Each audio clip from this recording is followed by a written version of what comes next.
ചുറ്റും വെള്ളം പൊങ്ങുന്നു എന്നു കണ്ടാൽ നീന്തൽ വശമില്ല എന്നറിയാവുന്ന നീ പകച്ചു പേടിച്ച് അലമുറയിടരുത്. ആ വെള്ളപ്പാച്ചിലിൽ അവിടെ പൊങ്ങിക്കിടക്കുന്ന മരക്കഷ്ണങ്ങളിൽ പിടിച്ചു കയറി വെള്ളത്തിലങ്ങ് പൊങ്ങിക്കിടക്കണം.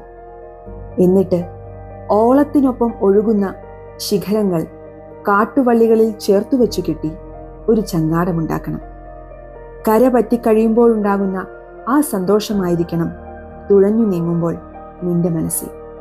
തീരമെത്തിക്കഴിയുമ്പോൾ മറ്റാർക്കെങ്കിലും ഉപകരിക്കാനായി ആ ചങ്ങാടം വെള്ളത്തിലേക്ക് തള്ളിവിടണം. മുങ്ങിപ്പോകുമായിരുന്ന ആരെങ്കിലുമൊക്കെ ആ ചങ്ങാടം കയറി തീരമെത്തുമ്പോൾ നമ്മുടെ ഉള്ളിൽ ഉണ്ടാകുന്ന സ്വാർത്ഥതയില്ലാത്ത ഒരാനന്ദമുണ്ട്.